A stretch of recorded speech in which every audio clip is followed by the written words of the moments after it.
तो अब देखो बात करते हैं saturated and unsaturated carbon compound की। तो यहाँ पे क्या है, we have already seen the structure of methane, हमने मीथेन का स्ट्रक्चर अभी ऊपर देखा। Another compound formed between carbon and hydrogen is ethane with a formula of C2H6। अभी आपको सब समझ आएगा। In order to arrive at the structure of simple carbon compound the first step to link the carbon atom together with a single bond. यानी कभी भी अगर हमें कोई भी सिंपल कंपाउंड बनाना है कार्बन या हाइड्रोजन या कार्बन के साथ किसी भी एलिमेंट का, तो सबसे पहले कार्बन को कार्बन से ही हमें क्या करना होता है, लिंक करना होता है। ये हमारा स्टेप 1 होता है। Then use the hydrogen atom to satisfy the remaining valencies of carbon. For example the structure of ethane is arrived in the following step. मतलब ये हमने तो देख लिया कि C2H6 इथेन का फॉर्मूला होता है और इस तरह से इसका स्ट्रक्चर होता है। लेकिन ये स्ट्रक्चर आया कैसे? क्या हमने इसको ऐसे ही हवा में बना दिया? नहीं, उसके लिए कुछ स्टेप को फॉलो करा। तो स्टेप क्या है, सबसे पहले कार्बन को कार्बन से हमने जोड़ दिया। क्या किया? सबसे पहले कार्बन को कार्बन से जोड़ दिया। ये हो गया हमारा स्टेप नंबर 1। अब देखो 3 valencies of each carbon atom remains unsatisfied. जब आपने इस तरह से कार्बन को जोड़ा, अब देखो कार्बन की 4 वैलेंसी होती है, तो इसको मतलब 4 करने के लिए देखो यहाँ पे 3 हाइड्रोजन लगाने होंगे। तो इससे जो है इस कार्बन के लिए 1 2 3 4 इस तरह से इसकी 4 वैलेंसी हो जाएगी। लेकिन अभी इसके लिए केवल एक ही वैलेंसी है, मतलब इस तरह से केवल एक ही वैलेंसी है। तो यहाँ भी हाइड्रोजन लगाएंगे, यहाँ लगाएंगे, यहाँ लगाएंगे। तो अब देखो इस कार्बन के लिए भी 1 2 3 4 और इस कार्बन के लिए भी 1 2 3 4 इस तरह से इसकी वैलेंसी क्या हो जाती है, सेटिस्फाई हो जाती है जब हम हाइड्रोजन को जोड़ देते हैं। तो ये है हमारा स्टेप 2 कि हमने यहाँ पे क्या किया, 3 valency of each carbon atom remain unsatisfied, so each is bonded to 3 hydrogen atom giving, ये स्ट्रक्चर देने के लिए मतलब। अब देखो the electron dot structure of element ethane is shown in figure. तो ये तो हमने देख लिया। जैसे यहाँ पे देखो हमने डायरेक्ट बॉन्ड के थ्रू देखा और यहाँ पे मतलब ये इलेक्ट्रॉन डॉट स्ट्रक्चर के थ्रू दिखाया है कि किस तरह से कार्बन यहाँ पे अपना एक इलेक्ट्रॉन शेयर कर रहा है और हाइड्रोजन अपना एक इलेक्ट्रॉन जो है शेयर कर रहा है, और इस तरह से दोनों एक दूसरे की हेल्प कर रहे हैं मतलब वैलेंसी को कंप्लीट करने के लिए। अब देखो जो मोस्ट इंपॉर्टेंट पॉइंट है वो यहाँ से क्वेश्चन बनता है। अब यहाँ पे आपसे पूछा है कि क्या आप प्रोपेन का स्ट्रक्चर ड्रॉ कर सकते हैं। तो देखो प्रो में क्या होता है, 3 कार्बन, तो इस तरह से हम 3 कार्बन यहाँ पे ऐड कर देंगे। फिर अब इनकी वैलेंसी को सेटिस्फाई करने के लिए यहाँ पे 3 हाइड्रोजन लगाएंगे, यहाँ पे 2 हाइड्रोजन लगाएंगे, यहाँ पे 3 हाइड्रोजन लगाएंगे, और आप जब काउंट करोगे तो सभी कार्बन के 4 वैलेंसी क्या होंगे, यहाँ पे कंप्लीट होंगे।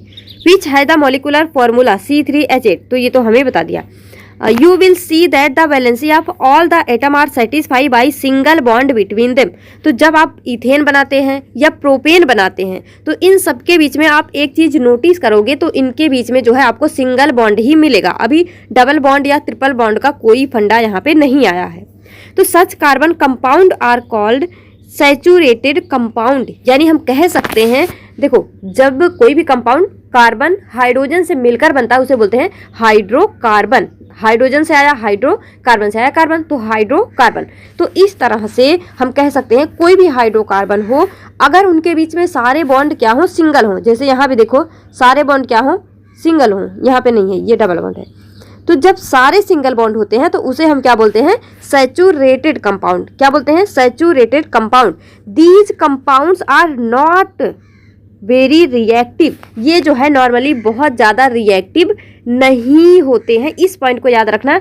अगर DSSB या कोई भी TGT एग्जाम में क्वेश्चन बनाता है तो यहाँ से वो जो है स्टेटमेंट वाइज क्वेश्चन बना सकते हैं कि जो सैचुरेटेड कंपाउंड होते हैं वो बहुत ज़्यादा रिएक्टिव नहीं होते हैं। However, another compound of carbon and hydrogen has the formula C2H4 जिसे हम बोलते हैं इथीन।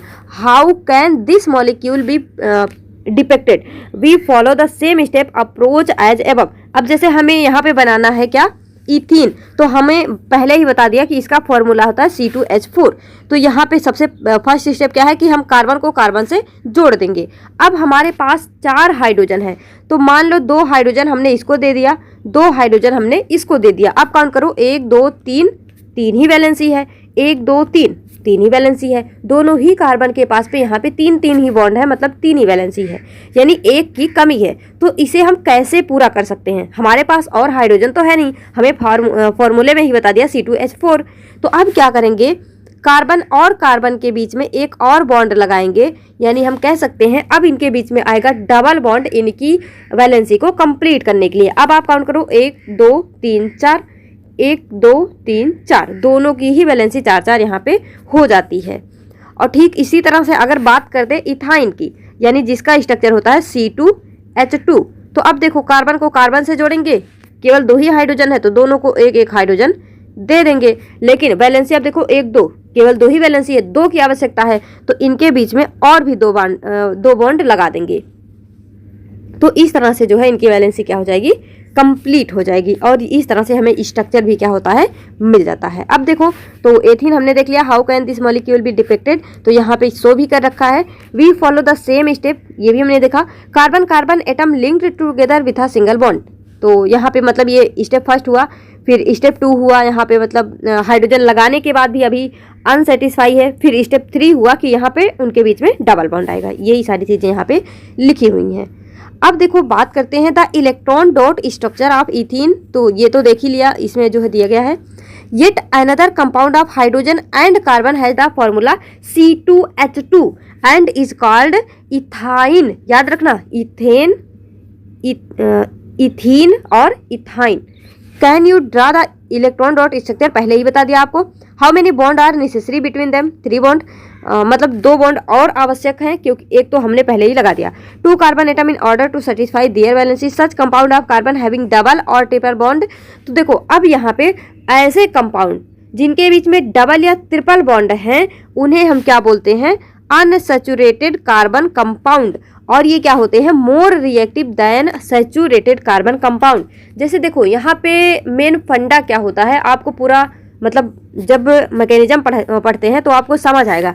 जैसे कहीं पे अगर सिंगल सिंगल ही बॉन्ड है, मान लो इस तरह से कहीं पे सिंगल सिंगल ही बॉन्ड है, तो अभी यहाँ से कोई बॉन्ड टूटना वगैरह तो है नहीं, लेकिन अगर बात करें यहीं पे मतलब डबल बॉन्ड है, तो कोई भी ऐसा रिएजेंट कैटलिस्ट कोई भी आएगा इस बॉन्ड को तोड़ देगा, तो यहाँ पे रेडिकल्स बन जाएंगे, फिर वहाँ पे मतलब वो मैकेनिज्म आगे बढ़ेगा। तो हम कह सकते हैं मतलब ये रीजन है कि यहाँ पे ये मोर रिएक्टिव और लेस रिएक्टिव क्यों है। तो अनसैचुरेटेड के पास में डबल बॉन्ड या ट्रिपल बॉन्ड जो है, इसके वजह से ये मोर रिएक्टिव हो जाते हैं। तो ये पॉइंट जो है आप याद रखना कि जो सैचुरेटेड कंपाउंड है वो लेस रिएक्टिव है, और जो अनसैचुरेटेड कंपाउंड है जिनके बीच में डबल या ट्रिपल बॉन्ड है वो क्या होते हैं, मोर रिएक्टिव होते हैं। अब देखो चेन, ब्रांचेज एंड रिंग, तो हमने क्या देखा अभी इस चैप्टर में कि जो कार्बन है वो कार्बन के साथ में जुड़ के एक बहुत बड़ी चेन बना सकता है, ये और वो क्या हो सकता है, चेन के फॉर्म में भी हो सकता है, ब्रांच भी हो सकता है, रिंग फॉर्म भी हो सकता है, तो कुछ भी हो सकता है। तो वही हमें यहाँ पे देखना है। तो देखो in the earlier section we mention the carbon compound methane, ethane, propane containing respectively 1 2 and 3 carbon atom. तो मीथेन में 1 कार्बन, इथेन में 2 कार्बन, प्रोपेन में 3 कार्बन, जो कि हमने देख लिया। Such chains of carbon atom can contain many more carbon atom, यानी अभी तो हमने 3 ही की बात करी, लेकिन यहाँ पे बहुत सारे ऐसे कार्बन एटम जो है आपस में इस तरह से जुड़ के क्या बना सकते हैं, एक बहुत लंबी चेन बना सकते हैं। The names and structure of 6 of these are given in table. तो यहाँ पे 6 स्ट्रक्चर की बात की गई है। तो सबसे पहले मीथेन, फिर देखो इथेन, फिर प्रोपेन, फिर ब्यूटेन, फिर पेंटेन, फिर हेक्सेन। तो यहाँ पे मतलब कितना भी आप हेक्सेन से सेप्टेन, ऑक्टेन, नॉनेन, डेकेन कुछ भी ऐसे जो है जोड़ते चले जाओ, यहाँ पे बहुत लंबी चेन कार्बन की जो है वो बन सकती है। देखो कैसे किस तरह से यहाँ मतलब ये कार्बन चेन जो है वो बढ़ता गया है, किस तरह से ये बढ़ता गया है नीचे की साइड में। तो अब देखो but let us take another look at butane. अब अगर जैसे बात करते हैं ब्यूटेन की,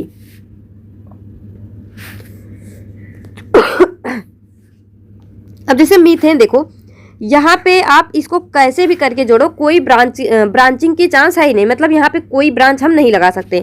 और ठीक उसी तरह से यहाँ भी है, चाहे कार्बन को इस तरह से जोड़ो चाहे इस तरह से जोड़ो, आपको मिलेगा सीधे स्ट्रेट लाइन स्ट्रक्चर।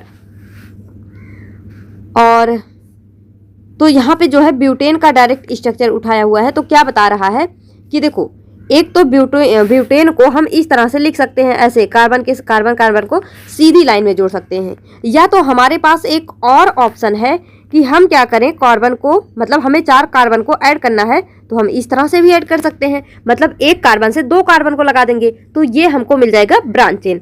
तो देखो if we make the carbon skeleton with 4 carbon atom we see that 2 different possible skeleton are, यानी अगर हम 4 कार्बन को लेते हैं तो 2 पॉसिबिलिटी है उसके स्ट्रक्चर को ड्रॉ करने की, एक तो सीधी लाइन में ड्रॉ कर दो, एक ये है कि उसको मतलब ब्रांच कर दो।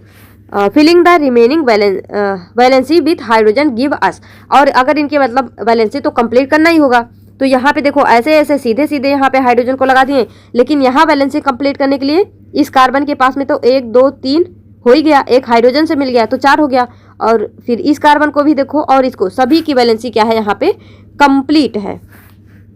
तो अब देखो we see that both these structure have the same formula C4H10, यानी दोनों में ही आप काउंट करोगे, देखो 1 2 3 4 4 कार्बन, 1 2 3 4 4 कार्बन, फिर हाइड्रोजन 1 2 3 4 5 6 7 8 9 10, यहाँ भी 1 2 3 4 5 6 7 8 9 10, यहाँ भी 10 हाइड्रोजन, यहाँ भी, यानी दोनों का फॉर्मूला तो बिल्कुल सेम है।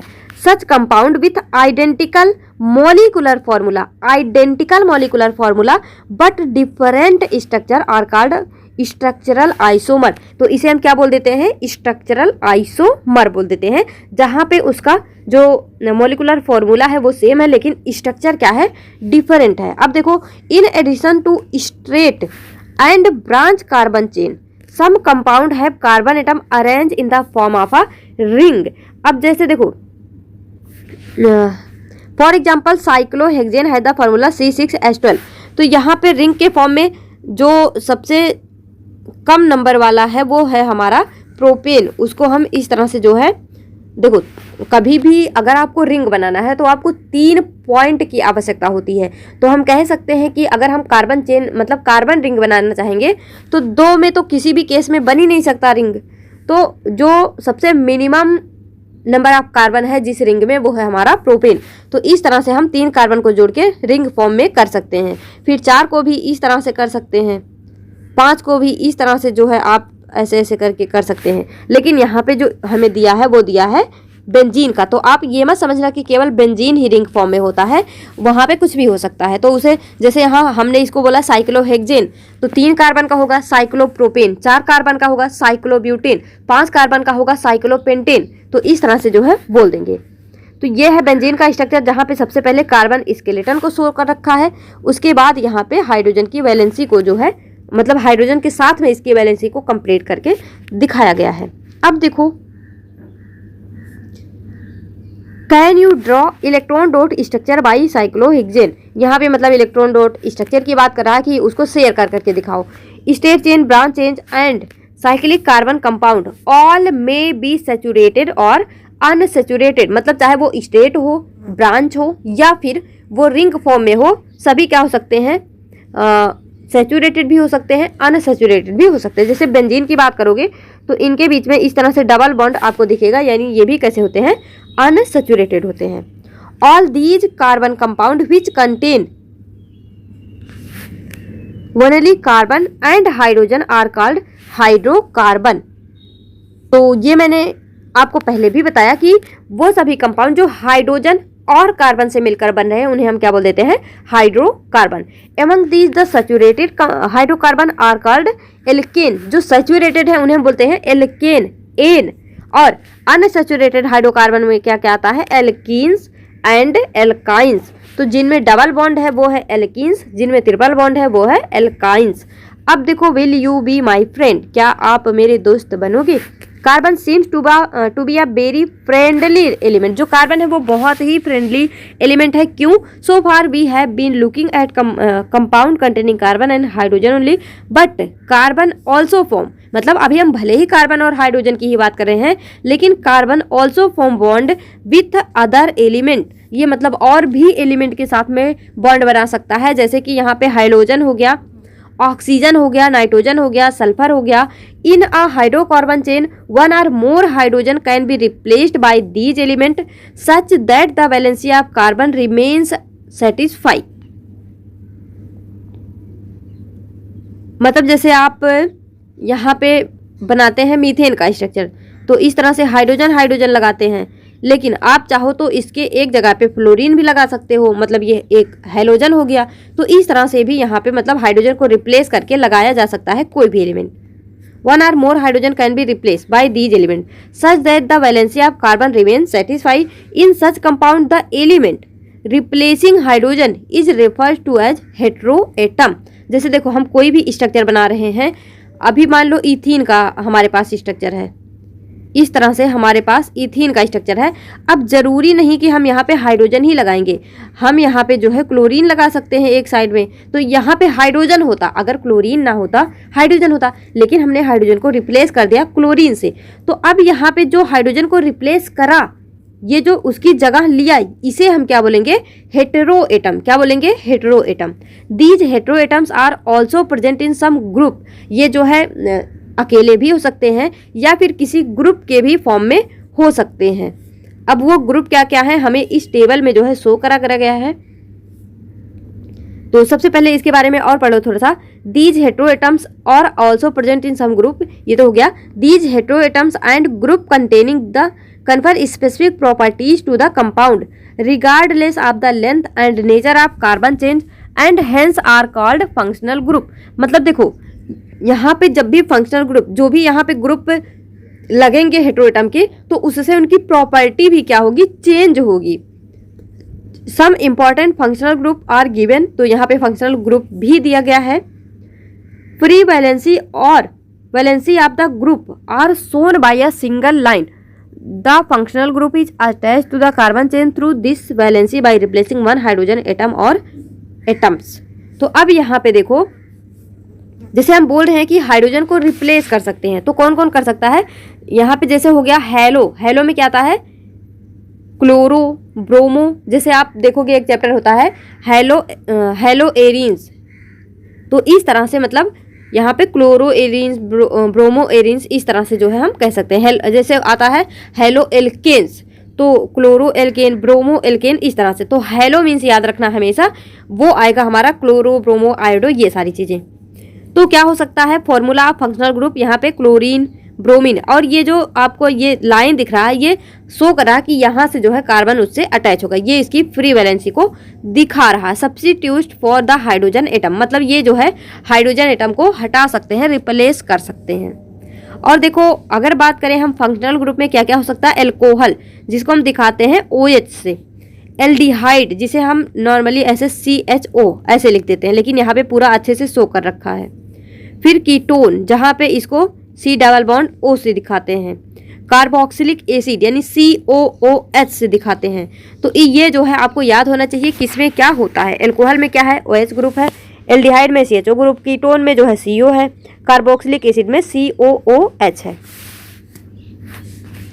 अब आगे देखो homologous series. You have seen that carbon atom can be linked together to form chains of varying length. यहाँ पे है कि आपने देखा कि जो कार्बन एटम होते हैं वो आपस में लिंक होते हैं डिफरेंट लेंथ के चेन को बनाने के लिए। These chains can be branch also. In addition hydrogen atom or other group on these carbon chains can be replaced by any of the functional group. यानी वहाँ पे यहाँ पे कोई भी functional group OH, COOH, CO कुछ भी लग सकता है।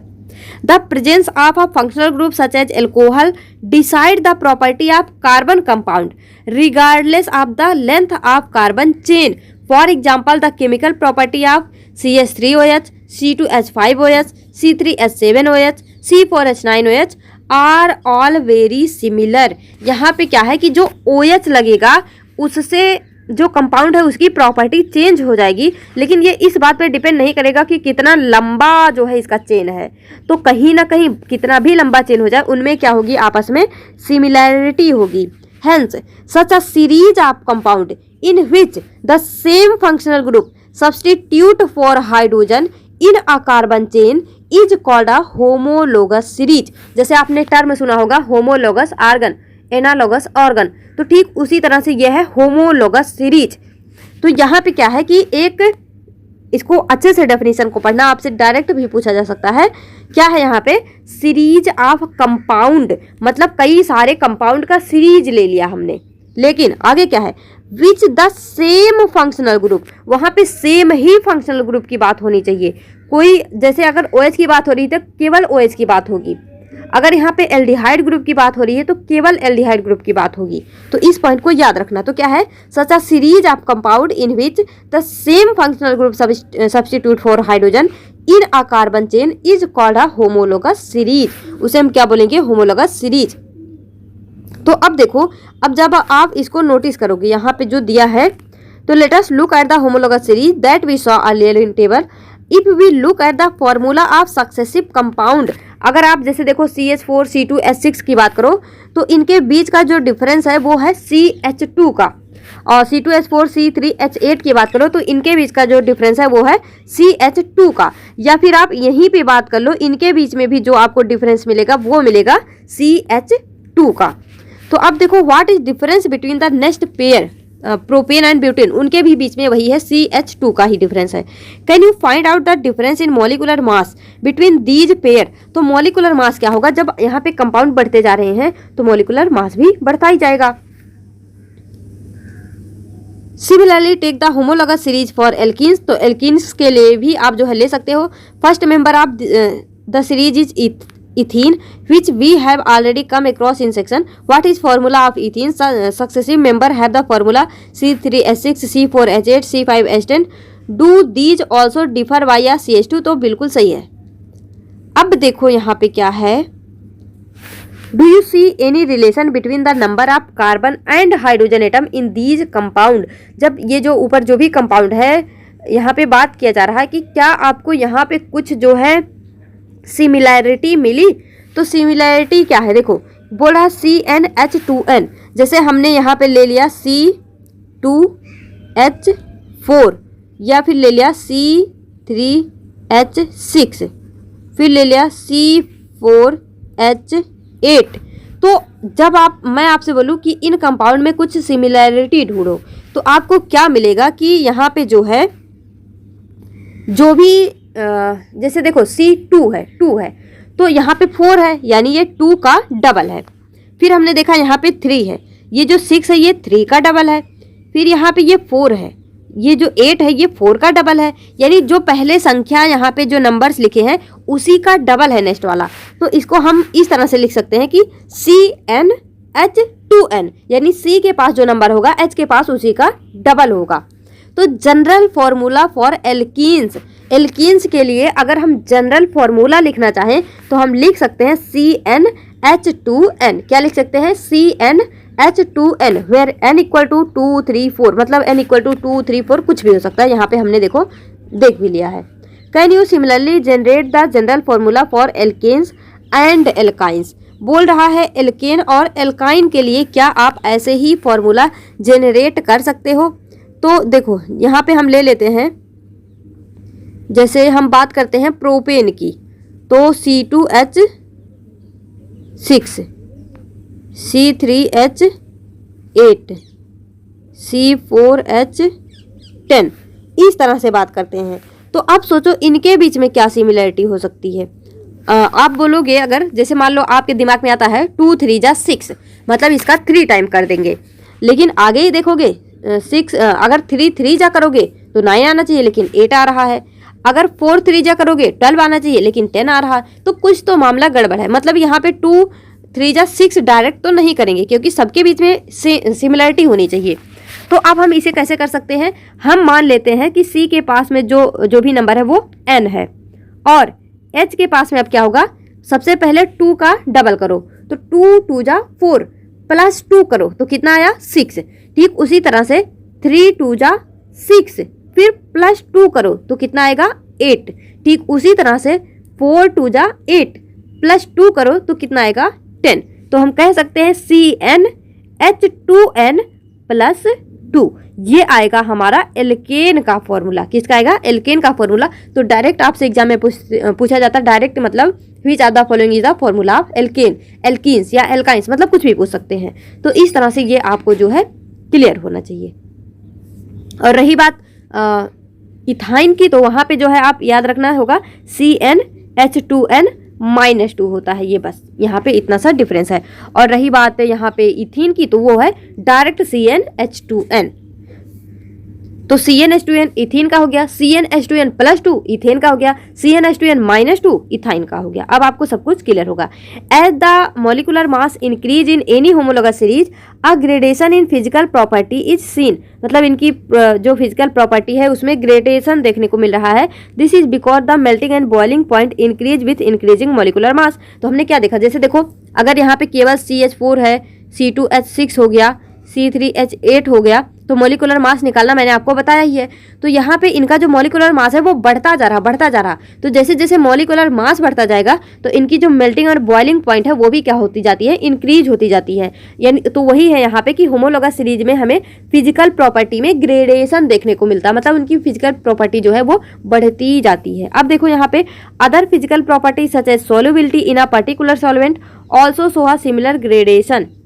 मतलब इनकी सॉल्वेंट के बारे में भी वही हम मतलब सॉल्युबिलिटी के भी बारे में उसी तरह से बात कर सकते हैं। But the chemical property which are determined solely by the functional group remains similar in a homologous series. लेकिन जो केमिकल प्रॉपर्टी है होमोलोगस सीरीज की वो सेम होती है। सेम क्यों होती है? क्योंकि अभी हमने एक लाइन पढ़ा कि जो होमोलोगस सीरीज है यहाँ पे देखो the presence of functional group such as alcohol decide the property of carbon compound regardless of the length of carbon chain। मतलब हमें बस इस बात से उसकी केमिकल प्रॉपर्टी डिसाइड होगी कि यहाँ पे कौन सा ग्रुप लगा हुआ है। इस बात से बिल्कुल फर्क नहीं पड़ता कि वहाँ पे कार्बन की कितनी लंबी चेन है, चेन से फर्क नहीं पड़ता है। तो ठीक वही पॉइंट है यहाँ पे कि मतलब हमें तो केवल हम तो उसके केमिकल प्रॉपर्टी को केवल फंक्शनल ग्रुप से देखते हैं, तो हमें उस बात से क्या ही लेना देना कि वो कितना लंबा है। तो वही है chemical property which are determined solely by the functional group remain similar in a homologous series. ये जो है होमोलोगस सीरीज में क्या होता है, सिमिलर होता है केमिकल प्रॉपर्टी। तो डायरेक्ट आपसे जो है स्टेटमेंट वाइज क्वेश्चन बना सकते हैं। अब बात करते हैं नॉमेनक्लेचर ऑफ कार्बन कंपाउंड। तो देखो name of compound in a homologous series are based on the name of the basic carbon chain modified by a prefix phrase, जिसे हम बोलते हैं बिफोर। सफिक्स मीन्स क्या होता है, आफ्टर। मतलब प्रीफिक्स मीन्स पहले, सफिक्स मीन्स बाद में। जैसे हम किसी भी कंपाउंड का नाम लिखते हैं तो उसके पहले जो सबसे पहले लिखा जाता है वो होता है हमारा प्रीफिक्स, जो सबसे लास्ट में लिखा जाता है वो होता है यहाँ पे सफिक्स। तो प्रीफिक्स सफिक्स अभी एक टेबल है वहां से भी देखेंगे। तो अब देखो क्या है, for example the name of alcohol. मान लो हमें एल्कोहल का नाम देखना है तो हम देखेंगे मिथेनॉल, इथेनॉल, प्रोपेनॉल, ब्यूटेनॉल। तो देखो सबके लास्ट में ऑल ऑल ऑल आ रहा है, तो ऑल हमारा क्या है यहाँ पे सफिक्स है। और यहाँ पे मेथ, एथ, प्रोप, ब्यूट ये सब क्या है हमारे प्रीफिक्स हैं। तो पहले जो जुड़े हैं वो प्रीफिक्स, बाद में जो जुड़ रहे हैं वो सफिक्स। तो अब देखो यहाँ पे naming a carbon following method. यहाँ पे कंपाउंड को नेमिंग करने के क्या क्या मेथड है। देखो सबसे पहले identify the number of carbon atom. सबसे पहले नंबर ऑफ कार्बन एटम देखेंगे तो देखते हैं यहाँ पे मतलब C1 एक कार्बन के लिए, मेथ यहाँ पे C2 2 कार्बन के लिए, एथ C3 3 कार्बन के लिए, प्रोप C4 4 कार्बन के लिए, ब्यूट। तो इस तरह के हम यहाँ पे क्या लगाते हैं प्रीफिक्स। तो वही है कि सबसे पहले कार्बन एटम के नंबर को जो है डिसाइड करेंगे, जिसे बोलते हैं कि पेरेंट चेन को ढूंढेंगे। अब देखो in a case of functional group, अगर मतलब फंक्शनल ग्रुप भी प्रेजेंट है तो it is indicated in the name of compound with either a prefix or suffix. तो वो जो है अगर फंक्शनल ग्रुप है तो वो प्रीफिक्स या सफिक्स दोनों ही रूप में वहाँ पे इंडिकेट किया जा सकता। जरूरी नहीं है कि मतलब हमेशा ही मिथ, एथ, प्रोप ही सफिक्स प्रीफिक्स होगा या लास्ट में ही सफिक्स होगा, वो कुछ भी जो है हो सकता है। मतलब जो फंक्शनल ग्रुप होगा वो प्रीफिक्स भी हो सकता है, सफिक्स भी हो सकता है। अब देखो if the name of functional group to be given as suffix and the suffix of functional group begins with a vowel A-E-I-O-U। अगर मान लो हमने यहाँ पे यूज करा फंक्शनल ग्रुप को सफिक्स के रूप में यानी बाद में, और अगर वहाँ पे फंक्शनल ग्रुप स्टार्ट होता है A-E-I-O-U से, then the name of carbon change modified by deleting the final e. तो वहाँ पे हम उसके नाम से ई को क्या कर देते हैं, डिलीट कर देते हैं। जैसे यहाँ पे आपको स्ट्रक्चर शो कर रखा है तो डायरेक्ट यहीं से देखो क्या है प्रोपेन, और यहाँ पे इसके लास्ट में क्या आया ई। तो अगर हमें मान लो क्या लगाना है, ओन, हम ओन क्या है, कीटोन, जैसे ओन क्या है हमारा, मान लो कि कीटोन कुछ भी हो सकता है, कीटोन, प्रोपेनोन, तो कुछ भी हो सकता है, तो ओन है। तो अब देखो यहाँ पे ओन में क्या आ गया, ओ आ गया, ओ, ओन में ओ आ गया। तो बोल रहा है अगर हम उसको सफिक्स के रूप में, यानी अगर लास्ट में ऐड करते हैं तो उनके बीच में चाहे ए, ई, आई, ओ, यू कोई भी वॉवेल आए तो हम ई जो है यहाँ पे उसको क्या करेंगे, हटा देंगे। तो यहाँ पे हो गया प्रोपेनोन, प्रोपेन प्लस ओन बराबर प्रोपेनोन। अगर हम ई को नहीं हटाते तो क्या हो जाता, सबसे पहले हम प्रोपेन ऐसे लिखते, फिर यहाँ पे ओन ऐसे ऐड करते, लेकिन ऐसा नहीं है, हम यहाँ से ई को हटा देंगे। अब देखो in the carbon chain if the carbon chain is unsaturated, अगर कार्बन चेन क्या हो गया, अनसैचुरेटेड हो गया, तो अनसैचुरेटेड यानी कि वहां पे डबल या ट्रिपल बॉन्ड आ गया, then the final n in the name of carbon chain is substituted by in या फिर आइन। यानी अगर सिंगल बॉन्ड है पूरा पूरा तो हम उसको एन लगाएंगे लास्ट में, और अगर वो इन या आइन, मतलब अगर डबल बॉन्ड या ट्रिपल बॉन्ड हो गया तो इन या फिर आइन लगा देंगे। For example 3 carbon chain with a double bond would be propene, जैसे यहाँ पे डबल बॉन्ड अगर आ गया और 3 कार्बन हो गया तो क्या बोलेंगे, प्रोपीन। अगर सिंगल बॉन्ड होता तो बोलते हैं हम propane, and if it has triple bond तो हम इसे बोलेंगे प्रोपाइन। तो इस तरह से ये आपको क्लियर होना चाहिए। अब देखो हेलो एल्केन्स, यहाँ पे प्रीफिक्स के रूप में ये काम करते हैं। देखो अगर आपके सामने आ गया हेलो एल्केन्स तो इसमें जैसे क्लोरो, ब्रोमो, ये सारी चीजें आती हैं, तो इन्हें हम हमेशा यूज करते हैं प्रीफिक्स के रूप में, यानी ये जो है पहले आते हैं। तो इन्हें हम कैसे लिखेंगे, क्लोरो, देखो यहाँ पे लगा है Cl तो क्या लिखेंगे, क्लोरो, और फिर यहाँ पे 1 2 3 कार्बन है तो प्रोप, और पूरे सिंगल ही बॉन्ड है तो एन, तो क्लोरो प्रोप एन, क्लोरो प्रोपेन।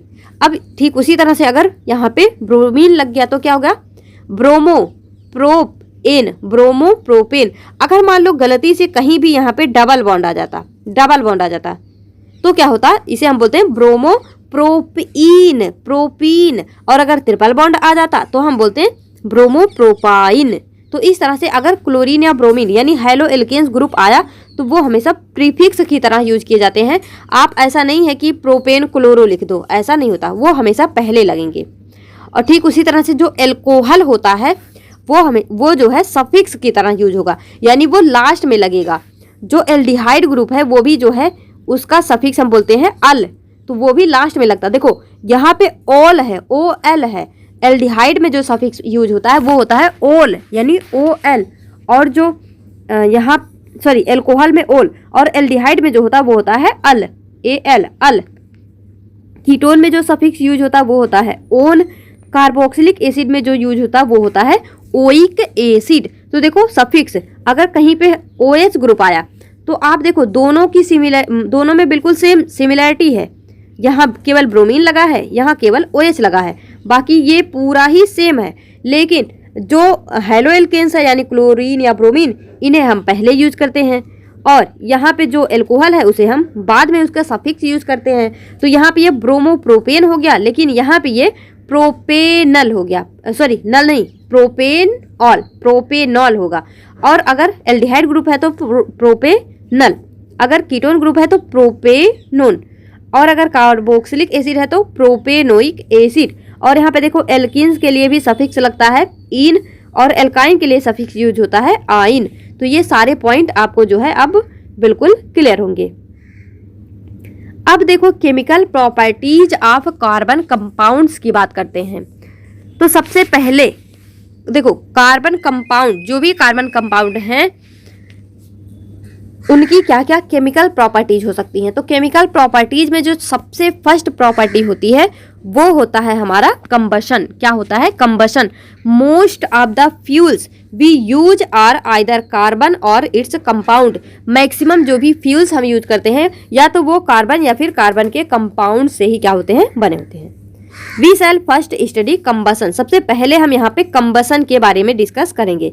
देखो कंबशन, कभी भी अगर ये टर्म आपके सामने आता है कंबशन, तो उससे आप समझ जाना कि कहीं ना कहीं जो भी रिएक्शन है वो ऑक्सीजन के प्रेजेंस में हो रहा, यानी वहाँ पे ऑक्सीजन का होना तय है, नेसेसरी है कि वहाँ पे ऑक्सीजन होगा ही होगा, क्योंकि कंबसन कभी भी विदाउट ऑक्सीजन हो ही नहीं सकता।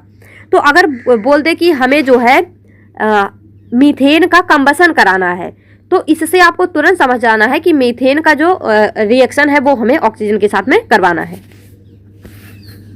तो ये हमेशा अंडरस्टूड होता है कि कंबसन में ऑक्सीजन के साथ में रिएक्शन करवाया जाता है। तो देखो, carbon in all its allotropic form burn in oxygen to give carbon dioxide along with release of heat and light.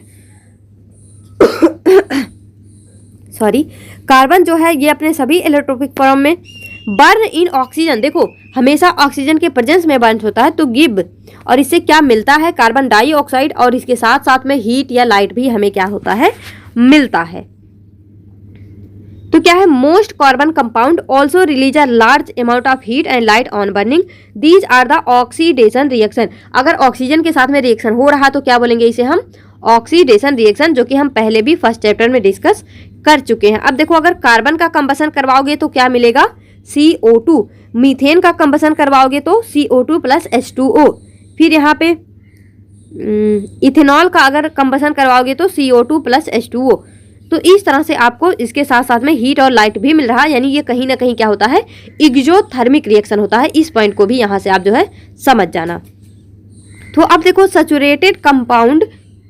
Saturated hydrocarbon will generally give a clean flame. देखो, जो सैचुरेटेड हाइड्रोकार्बन होते हैं उनके बीच में तो कोई डबल बॉन्ड ट्रिपल बॉन्ड है नहीं, पूरे सिंगल बॉन्ड है, तो आसानी से वो क्या हो जाते हैं, बर्न हो जाते हैं, गिविंग अ क्लीन फ्लेम। तो जब वो जलते हैं हमें एक क्लीन फ्लेम मिलता है, ऐसा नहीं है कि जलने पे बहुत सारा धुआं हो रहा है। वाइल अनसैचुरेटेड कार्बन, जो अनसैचुरेटेड कार्बन है, will give a yellow flame with lot of black smoke, यानी बहुत ज़्यादा धुआं हो जाता है जब अनसैचुरेटेड कार्बन कंपाउंड क्या होते हैं, बर्न होते हैं, और वहाँ से येलो फ्लेम मिलती है हमें। रिजल्ट इन अ सूटी deposit on the metal plate, और यहाँ पे मतलब एक सूटी डिपॉजिट मिल जाता है, मतलब कुछ राख सा, धुएं का राख सा जो है यहाँ पे मिलता है। Limiting the supply of air result in incomplete combustion, मतलब अगर ऑक्सीजन की सप्लाई कम है तो वहाँ पे क्या होता है, इनकम्प्लीट कंबसन। आप देखोगे कभी जैसे चूल्हे पे खाना बनते हुए, तो उसमें जब लकड़ी या कुछ भी मतलब उपला वगैरह जलाते हैं, तो जब बहुत ज़्यादा धुआं होता है तो हम उसमें जो है ना वो होता है कुछ एक, उससे हवा जैसे देते हैं उसको, तो मतलब जब खूब ज़्यादा हवा देते हैं, यानी हम क्या कर रहे हैं, वहाँ पे ऑक्सीजन की सप्लाई को बढ़ा रहे हैं, तो वो क्या होता है, जलने लगता है, मतलब एक अच्छा फ्लेम वहाँ से निकलने लगता है। तो वही है यहाँ पे कि limiting supply of air result in incomplete combustion, यानी पूरी तरह से वो कंबसन नहीं हो रहा, पूरी तरह से जल नहीं रहा है। आप even saturated hydrocarbon giving a सूटी फ्लेम, मतलब अभी हमने देखा कि जो सैचुरेटेड कार्बन हाइड्रोकार्बन है वो क्लीन फ्लेम तो देते हैं, लेकिन अगर अगर यहाँ पे ऑक्सीजन की सप्लाई को कम कर दिया जाए तो वो भी क्या है, हमें सूटी फ्लेम दे सकते हैं, मतलब धुएं के साथ में हमें फ्लेम जो है मिल सकती है। द गैस या kerosene stove used at home has inlet for air so that a sufficient oxygen rich mixture is burn to give a clean blue flame. जैसे गैस चूल्हा जलाया जाता है तो वो बिल्कुल मतलब अगर वो बिल्कुल क्लीन ब्लू फ्लेम देते हैं जब वहाँ पे अच्छी खासी ऑक्सीजन की सप्लाई होती है। If you observe the bottom of cooking vessel getting blackened it means the air holes are blocked. अब जैसे गैस चूल्हे में ही देख लो, कभी कभी मान लो उस पर हमने कुछ ऐसी चीज़ें भून ली, जैसे कुछ भी हो सकता है, वो बहुत सारी चीज़ें हैं, बैगन हो गया, टमाटर हो गया, जो कि हम कभी कभी डायरेक्ट चूल्हे पे भून लेते हैं, तो उसमें कुछ उसके मतलब जो भी चीज़ें हैं छिलके वगैरह उसमें फंस जाते हैं, जो होल्स बने होते हैं गैस चूल्हे पे उसमें फंस जाते हैं। तो फिर आप उस पर कोई भी मतलब कढ़ाई वगैरह चढ़ा के देखो तो कुछ कुछ ब्लैक सा उस पर मतलब आ जाता है कढ़ाई के तले पे। तो इससे वो पता चला हमें कि जो उसका वो होल था वो क्या है, कहीं ना कहीं ब्लॉक हो गया था, तो उससे जो है सफिशिएंट अमाउंट में ऑक्सीजन नहीं निकल रही थी, इस वजह से वहाँ पे वो ब्लैक हुआ है। It means that the air holes are blocked and fuel are getting wasted. Fuel such as coal and petroleum have some amount of nitrogen and sulfur in them. Their combustion result in the formation of oxide of sulfur and nitrogen, which are major pollutant in environment. अब देखो यहाँ पे बोल रहा है कोल या petroleum जो होते हैं उसमें कुछ नाइट्रोजन और सल्फर भी होते हैं। तो नाइट्रोजन भी क्या होता है, बेसिक होता है। मतलब नाइट्रोजन भी क्या होता है, यहाँ पे नॉन मेटल होता है। सल्फर भी क्या होता है, नॉन मेटल होता है। तो हमने क्या देखा है, जो नॉन मेटल होते हैं जब वो मतलब ऑक्साइड बनाते हैं तो उनका जो ऑक्साइड होता है वो एसिडिक होता है। तो ये जो सल्फर या नाइट्रोजन होते हैं जो इनका ऑक्साइड बना है वो एसिडिक होता है। और यही जो है देखो बोला है कि पॉल्यूटेंट इन्वायरमेंट, तो मेजर पॉल्यूटेंट क्या होता है यहाँ पे, इनके वजह से होता है एसिडिक रेन। क्या होता है, एसिड रेन होता है। तो वही है यहाँ पे। अब देखो why do substance burn with और विदाउट अ फ्लेम। कोई भी सबस्टांस फ्लेम या फिर विदाउट फ्लेम यहाँ पे क्यों बर्न होता है। Have you ever observe either a coal or wood fire, if not the next time you get a chance. तो ठीक है, ये सब वैसे ही है। Take close note what happen when the wood or coal start to burn. You have seen above the candle or LPG in gas stove burn with a flame. However, you will observe the coal or charcoal in angithi sometimes just glow red and gives out heat without a flame. This is because flame is only produced when gaseous substance burn. अब देखो यहाँ पे एक most important, जैसे अंगीठी आप लोगों ने देखा होगा कभी अगर, तो उसमें आपको जो कोल या कुछ भी है वो केवल रेड रेड मतलब हमें दिखता है, वहाँ से कोई धुआं या कुछ भी नहीं निकल रहा होता है, कुछ भी नहीं चल रहा होता, बस वो रेड रेड दिखता है। बस ये पहचाने कि वो मतलब वहाँ पे वो हीट है, लेकिन वहाँ पे कोई फ्लेम नहीं है। ऐसा क्यों होता है, because of flame is only produced when gaseous substance burn. जब गैसेस सबस्टांस बर्न होगा तभी वहाँ पे जो है वो फ्लेम निकलता है। व्हेन वुड और charcoal is ignited the volatile substance present vaporise and burn with a flame in the beginning. तो जब भी चारकोल या वुड ये सारी चीज़ें इग्नाइट की जाती हैं, जलाई जाती हैं, तो वहाँ पे स्टार्टिंग में हमें जो उनमें सबस्टांस होता है वोलेटाइल, वो क्या होता है, वेपराइज हो जाता है। और इस वजह से हमें बिगिनिंग में यानी शुरुआत में क्या दिखता है, फ्लेम दिखता है। A luminous flame is seen when the atom of gaseous substance are heated and start to glow. The color produced by each element is a characteristic property of that element. Try and heat a copper wire in the flame of gas stove. Observe its color. You will have seen the incomplete combustion gives soot which is carbon. On this basis, what will you attribute the yellow color of candle flame to? मतलब वही है कि जो भी चीज़ें, जरूरी नहीं है कि कोई भी चीज़ जलाओ तो सबका सेम कलर हो, सबका अलग अलग कलर हो सकता है। लोहे को आप गर्म करो खूब ज़्यादा, रेड कलर का दिखाई देगा, कॉपर वायर है ब्लू कलर का दिखाई देगा, और कैंडल है वो येलो कलर का दिखाई देगा। तो इस तरह से उन सबका जो है अलग अलग कलर होता है जब वो जलते हैं। फॉर्मेशन ऑफ कोल या पेट्रोलियम, तो यहाँ पे सिंपल सा देखो जैसे जो लैंड पे रहने वाले, जो भी लैंड पे क्या रहते हैं, जैसे हमारे पेड़ पौधे हो गए, जीव जंतु हो गए, हम लोग खुद भी हो गए, और जो हमारे जलीय जीव होते हैं। तो जब मान लो कोई आपदा ऐसी आई, तो जब टेरेस्ट्रियल एनिमल या प्लांट जो भी हैं वो दब गए, कई मतलब सालों तक ऐसे ही दबे रहें, तो वहाँ से जो बनता है वो बनता है हमारा कोल। और जो हमारे जलीय जीव इस तरह से जो दब गए तो वहाँ से बनता है हमारा पेट्रोलियम। तो अब देखो यहाँ पे coal and petroleum have been formed by biomass which has been subjected to various biological and geological process. Coal is remains of trees, ferns and other plant that lived millions of year ago. Coal जो है वो जैसे पेड़ पौधे हो गए, फंस हो गए या अदर प्लांट्स हो गए, जो मिलियंस ऑफ ईयर एगो क्या हो गए, जिंदा थे। These were crushed into the earth, वो क्या हो गए, जमीन में दब गए। परहैप्स बाई अर्थक्वेक, जैसे कि भूकंप के थ्रू, या वोल्केनिक इरप्शन यानी ज्वालामुखी उद्गार के थ्रू जो है कोई ऐसी आपदाई कि वो दब गए। They were pressed down by layers of earth and rock, तो वो इस तरह से मतलब धरती के इतने सारे परत हैं, उन परत में चट्टानों के नीचे दबते चले गए। दे स्लोली डिकेड इनटू कोल, और धीरे धीरे, ऐसा नहीं है ये कोई 100-200 साल नहीं, बहुत सारे, मतलब देखो यहाँ पे क्या है, मिलियंस ऑफ ईयर एगो, मतलब कई मिलियंस ईयर एगो की बात होती है कि जब वो जो है स्लोली डिकेड इनटू कोल, धीरे धीरे वो कोल में कन्वर्ट हो जाते हैं। Oil and gas are the remains of millions of tiny plant and elements that lived in sea. अब देखो सी, जो समुद्र में जो मतलब जलीय जीव थे, चाहे वो प्लांट थे चाहे एनिमल्स थे, जब वो जो है क्या होते हैं, मिलियंस ऑफ ईयर से वो जब वो व्हेन दे डाइड, जब वो मर जाते हैं, their bodies sank to sea bed, जब उनकी बॉडी जो है डूब जाती है सी बेड में, एंड कवर्ड बाई सिल्ट, जब वो सिल्ट से क्या होती है, कवर हो जाती है, bacteria attacked and dead remains turning them into oil, तो बैक्टीरिया उन पे अटैक करते हैं और वो कन्वर्ट हो जाते हैं किसमें, ऑयल में, and gas under the high pressure they were being subjected to, meanwhile the silt were slowly compressed into rock, जो सिल्ट है वो रॉक में कंप्रेस हो जाता है, the oil and gas seeped into the porous part of rock and got trapped like water in a sponge, तो वो जो सिल्ट थे जो रॉक में कंप्रेस्ड हो गए, तो ये जो ऑयल या गैस बना हुआ है वो उस रॉक में जो बीच बीच में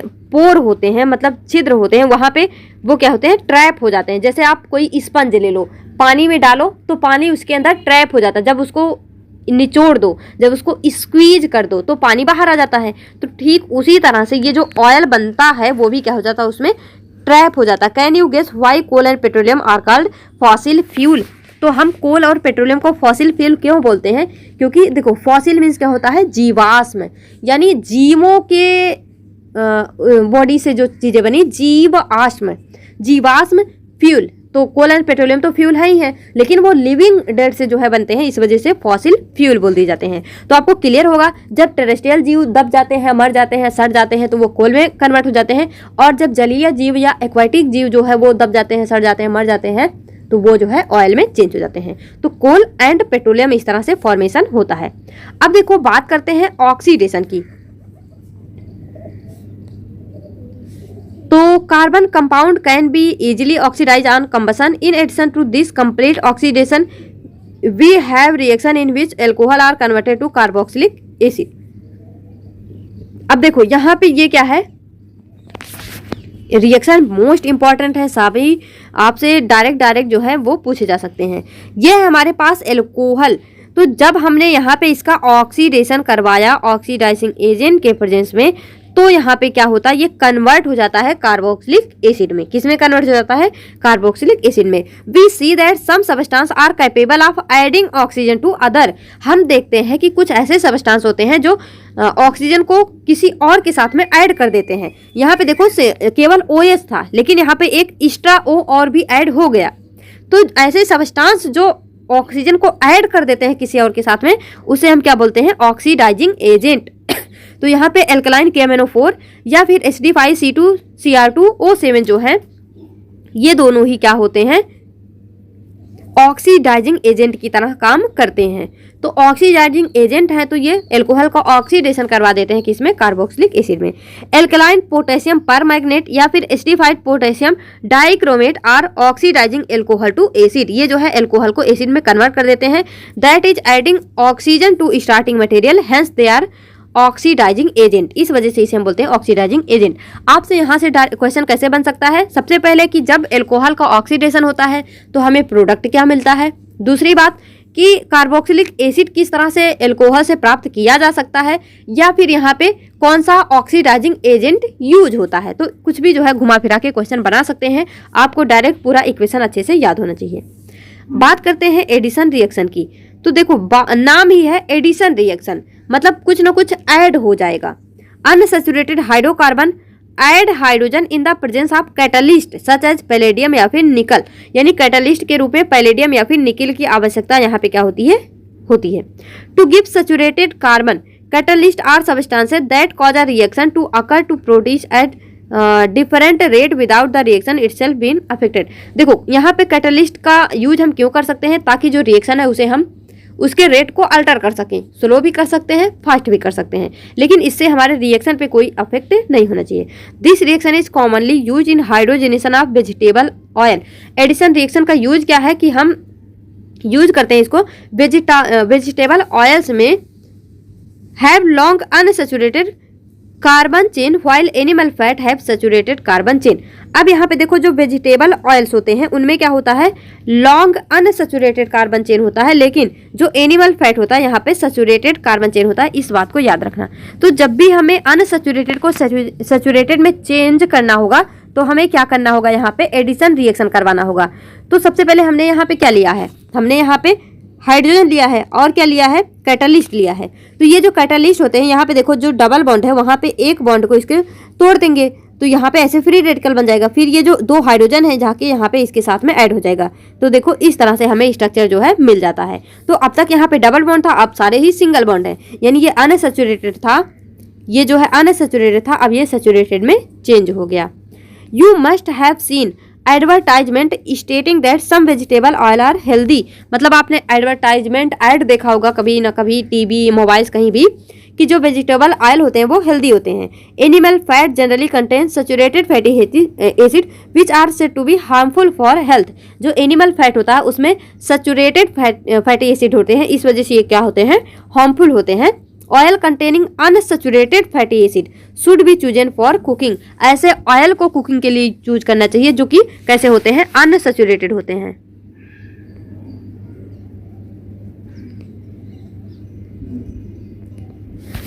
तो अब देखो आगे बात करते हैं।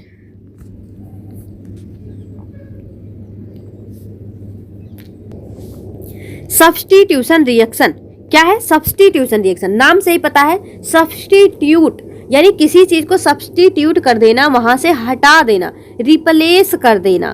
तो यहाँ पे क्या है, saturated hydrocarbon are fairly unreactive. हमने पहले भी देखा कि जो सैचुरेटेड होते हैं यानी जिनके बीच में केवल सिंगल बॉन्ड है वो कैसे होते हैं, अनरिएक्टिव होते हैं।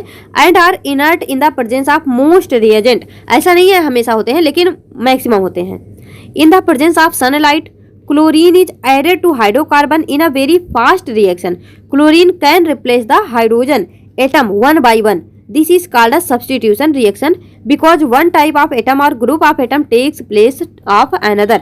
तो सिंपल सा है, सब्स्टिट्यूशन नाम से ही पता है कि कोई ना कोई सब्स्टिट्यूट होगा।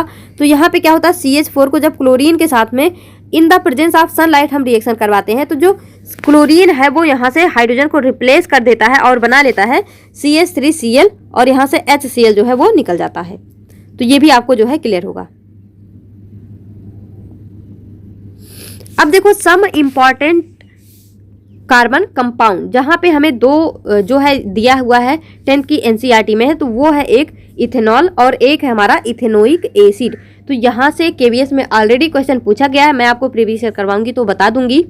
क्या है, many carbon compound are invaluable to us but here we shall study the properties of 2 commercially important compound, जिसमें है इथेनॉल और इथेनोइक एसिड। तो सबसे पहले बात करते हैं प्रॉपर्टीज ऑफ इथेनॉल की। तो देखो ethanol is a liquid at room temperature. जो इथेनॉल है वो रूम टेम्परेचर पे कैसा होता है, लिक्विड होता है। For the melting and boiling point, अच्छा मतलब यहाँ पे बोल रहा अगर आपको इसकी मेल्टिंग पॉइंट बॉइलिंग पॉइंट देखनी है तो आप जो है 4.1 को टेबल को देखोगे। Ethanol is commonly called alcohol and is the active ingredient of all alcoholic drink. जो इथेनॉल है वो सभी जो एल्कोहलिक ड्रिंक्स होते हैं उनका एक्टिव इंग्रेडिएंट है, यानी ये डाला ही डाला जाता है। In addition because it is a good solvent also use in medicine such as tincture, iodine, cough syrup, many tonics. आप देखोगे कफ सिरप कभी भी पियो तो मतलब ऐसा लगता है बहुत ज़्यादा नींद आ रही है। वो क्यों होता है, क्योंकि वहाँ पे क्या होते हैं, ये मतलब इथेनॉल डले होते हैं। Ethanol is also soluble in water in all proportion, मतलब आप इथेनॉल को किसी भी प्रोपोर्शन में किसी भी अनुपात में वाटर में मिला दो तो वो क्या हो जाते हैं, सॉल्युबल हो जाते हैं, उसमें घुल जाते हैं। Consumption of small quantity of dilute ethanol causes drunkenness, मतलब अगर आप थोड़ा सा अमाउंट भी इथेनॉल का यूज़ कर लो तो आपको ड्रंकनेस आ जाती है। मतलब जैसे होता नहीं कि मतलब वैसे ऐसे टर्म नहीं यूज करने चाहिए, जैसे होता है ना कि पौवा चढ़ा लो, तो ठीक उस तरह का मतलब लेजीनेस टाइप का लगने लगता है। Even though this practice is condemned it is a socially wide spread practice, however intake of even a small quantity of pure ethanol, जिसे हम बोलते हैं absolute alcohol can be lethal, यानी अगर वो तो जो पीते हैं वो अलग होता है, वो शुद्ध नहीं होता, लेकिन अगर कोई प्योर इथेनॉल जिसे हम बोलते हैं एब्सोल्यूट एल्कोहल अगर कोई ड्रिंक कर लिया तो वो उसके लिए मतलब घातक हो सकता है, जानलेवा भी हो सकता है। Also long term consumption of alcohol lead to many health problem, मतलब बहुत ज़्यादा लंबे समय तक इथेनॉल का यूज करने से, एल्कोहल का यूज करने से क्या होता है, हेल्थ प्रॉब्लम हो सकता है, सबको पता है। रिएक्शन ऑफ इथेनॉल की बात करें तो सबसे पहले रिएक्शन विथ सोडियम, यानी जब जो है एल्कोहल रिएक्ट करता है सोडियम के साथ में तो ये क्या बनाता है, सोडियम इथॉक्साइड। क्या बनाता है, सोडियम इथॉक्साइड, CH3CH2। फिर यहाँ पे जो H है वो निकल गया और फिर आके Na यहाँ से बाइंड कर गया, जो Na है वो यहाँ से बाइंड कर गया तो क्या बन गया, CH3CH2ONA और हाइड्रोजन गैस यहाँ से रिलीज हो गई। तो आपसे सिंपल सा क्वेश्चन पूछा जाएगा कि जब एल्कोहल रिएक्ट करता है सोडियम के साथ में, सोडियम क्या है, एक मेटल है, तो वहां पे कौन सी गैस रिलीज होती है, तो याद रखना hydrogen gas. Alcohol react with sodium leading to the evolution of hydrogen, यानी यहाँ पे हाइड्रोजन गैस रिलीज होती है with ethanol. The other product is sodium ethoxide, और इसके साथ जो प्रोडक्ट बनता है वो है sodium ethoxide. Can you recall which other substance produce hydrogen on reacting with metal. बोल रहा है कि can you recall which other substance produce hydrogen, मतलब और भी ऐसे कौन से सब्सटेंस है जो हाइड्रोजन को मेटल के साथ में प्रोड्यूस कर सकते हैं, तो कौन होते हैं, खुद ही बता दो। एसिड बेस में पढ़ा था ना वही। अब देखो, reaction to give unsaturated hydrocarbon, heating ethanol at 443 kelvin with excess concentration sulphuric acid result in the dehydration of ethanol to give ethene. क्या है यहाँ पे, रिएक्शन टू गिव अनसैचुरेटेड, यानी यहाँ पे हमें क्या लेना है, डबल या ट्रिपल बॉन्ड आना चाहिए। Heating ethanol at 443 kelvin with excess concentrated sulphuric acid. तो हमने यहाँ पे क्या लिया, सबसे पहले हमारे पास क्या है, इथेनॉल है, फिर हमने हॉट कंसंट्रेटेड क्या लिया, H2SO4 लिया, result in the dehydration of alcohol. तो यहाँ से एल्कोहल का डिहाइड्रेशन हो जाएगा, यानी यहाँ पे जो HO है एक और H आएगा, यहाँ पे H2 बन के बाहर निकल जाएगा और यहाँ पे बचेगा हमारा CH2CH2, यानी यहाँ पे क्या बच गया, क्या बच गया हमारा, इथीन। क्या बच गया, इथीन। तो concentrated sulphuric acid can be regarded as dehydrating agent, क्योंकि यहाँ पे पानी निकल रहा है तो यहाँ पे जो ये कंसंट्रेटेड सल्फ्यूरिक एसिड है ये किसका काम कर रहा है, डिहाइड्रेटिंग एजेंट का, विच रिमूव वाटर फ्रॉम इथेनॉल। यही आपका क्वेश्चन था KVS 2023 में। क्वेश्चन भी आपको दिखा दूंगी, यही एग्जैक्ट था कि मतलब जब एल्कोहल को हॉट कंसंट्रेटेड H2SO4 के साथ में रिएक्ट करवाते हैं तो क्या बनता है वहाँ पे, तो ऑप्शन में यही मतलब वहाँ पे इथीन, इथेन इस तरह का ऑप्शन था। तो ये जो है डायरेक्ट यहाँ से क्वेश्चन जो है बना हुआ था। अब देखो, how do alcohol affect living beings, किस तरह से एल्कोहल लिविंग बींग्स को क्या करता है, अफेक्ट करता है। When large quantity of ethanol are consume, जब बहुत ज़्यादा अमाउंट में इथेनॉल को कंज्यूम करो। स्लो मेटाबॉलिक रेट, तो इससे जो है हमारी जो बॉडी के मेटाबॉलिक प्रोसेस है वो स्लो हो जाती है। Depress the central nervous system, central nervous system बिल्कुल सुस्त पड़ जाता है। This result in lack of coordination, तो आप देखो ऐसे हिलते डुलते किस तरह से जो शराबी लोग होते हैं कैसे चलते हैं, तो उनमें लैक ऑफ कोऑर्डिनेशन आ जाता है। पैर रखेंगे कहीं पड़ेगा कहीं, पैर रखेंगे कहीं पड़ेगा कहीं, उनको पता ही नहीं है हमें कहाँ जाना है कहाँ को जा रहे हैं। मेंटल कन्फ्यूजन हो जाएगा, ड्राउजीनेस आएगा। तो मेंटल कन्फ्यूजन में वही है ना कि फिर बोलते हैं ना कि जो आप देखोगे जो भी लोग ड्रिंक करते हैं वो कुछ भी मतलब बकवास करते रहते हैं।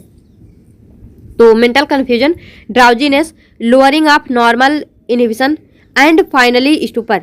The individual may feel relax without realising that he sense of judgement, मतलब जो भी लोग ड्रिंक करते हैं ना उनको लगता है कि हम बहुत ही रिलैक्स हो गए हैं, लेकिन उनको ये नहीं पता होता है कि उनका जो सेंस ऑफ जजमेंट है, जो मेंटल प्रोसेस है, जो बाकी चीज़ें हैं वो सब मतलब वहाँ पे कुछ सब स्लो पड़ गई हैं।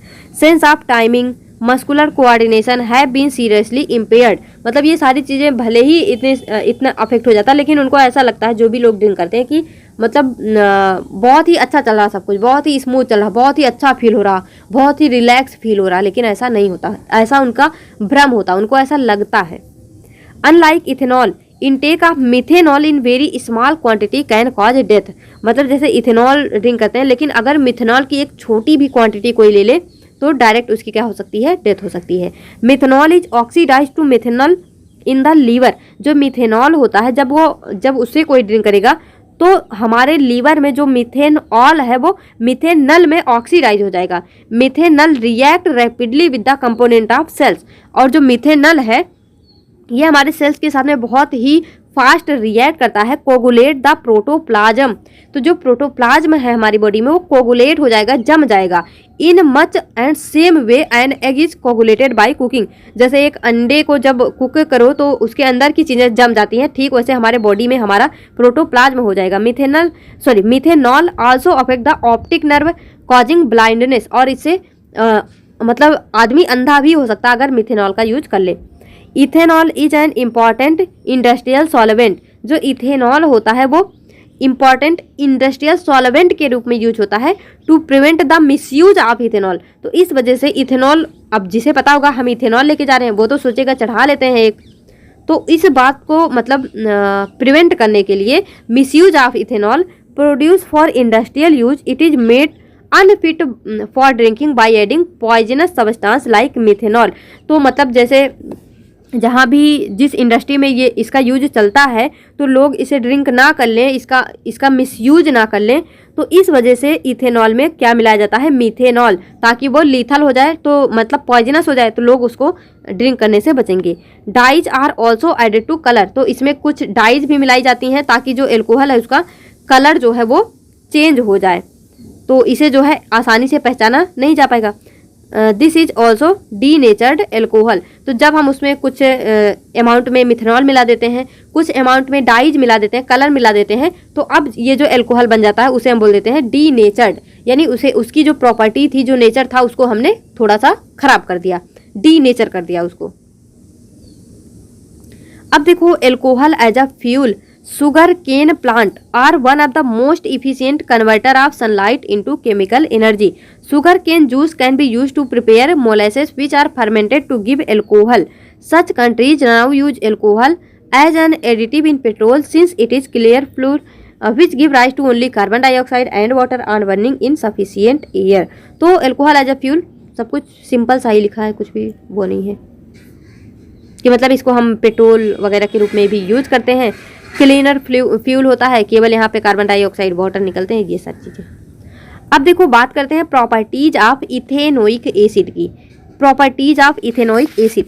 Ethanoic acid is commonly called acetic acid. जो इथेनोइक एसिड है कॉमनली इसे हम क्या बोल देते हैं, एसिडिक एसिड बोलते हैं, acetic acid.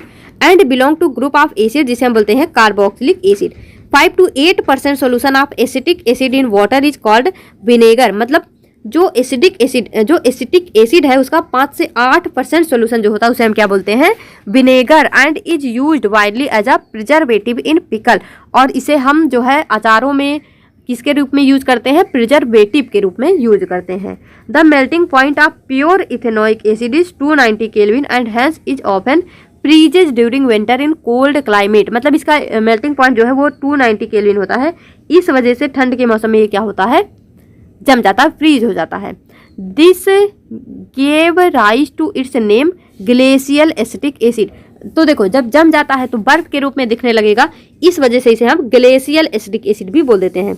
The group of organic compound called carboxylic acid are obviously characterised by their acidic nature. However unlike mineral acid like HCl which are completely ionised, carboxylic acid are weak acid. जो मतलब carboxylic acid होते हैं वो पूरी तरह से यहाँ पे क्या होते हैं, ऑक्सीडाइज, मतलब वो आयोनाइज नहीं होते हैं, तो इस वजह से इन्हें हम वीक एसिड बोल देते हैं। तो अब यहाँ पे देखो reaction of ethanoic acid.